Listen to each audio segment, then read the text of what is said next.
So we kind of talked about just the word submission and the fact that as we grow closer to the Lord, He gives us a desire to submit to His will, right? To really kind of reject our will and align ourselves with His plan for our lives. And it's a beautiful thing, and I was sharing this earlier, is because as He teaches us how to submit to Him, it allows us to be able to submit to other believers and our God, a godly spouse, right? And our family. And so I thought to myself, well, what would be the opposite of this type of spiritual partnership? Well, the opposite would be a relationship of convenience. And so that led me to Google, well, what does that look like? And so it says a transactional, low effort partnership based on comfort, stability, or shared expenses rather than genuine emotional love. Some more characteristics. A partnership formed or maintained primarily for practical benefits, comforts, or logical reasons rather than deep emotional intimacy or romantic love.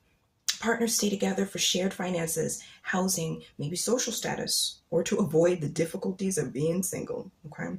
Conversations often focus on surface level topics like bills, schedules, or gossip, while deep emotional sharing is rare or avoided. Partners may show up when it's easy or beneficial for them, but disappear or become quote unquote busy when genuine support or sacrifice is required. Sometimes there's a lack of shared future. And so, why do people enter into these types of relationships? We've all been there, right? If you're a believer before you came to Christ, you're familiar. I know I am, okay? And so, for companionship, sometimes also life transitions allure people to this type of relationship of convenience and stability. And so, it really led me to think, how often do we see people that are walking with the Lord, or this false belief, oh, I'm walking with the Lord, but really it's a relationship of convenience. And so Psalms, really studying Psalms and First and Second Samuel, studying the life of David illustrates how David, this was a relationship between him and the Lord of intimacy, of deep connection. He did not hold back. He gave the Lord all of his emotions, all of his fears, right?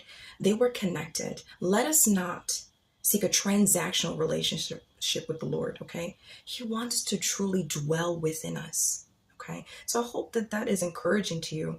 And yeah, I mean, this is no good. A relationship of convenience is not a stable relationship, although it says that people enter into this type of relationship for stability. But how funny is it that it provides the very opposite?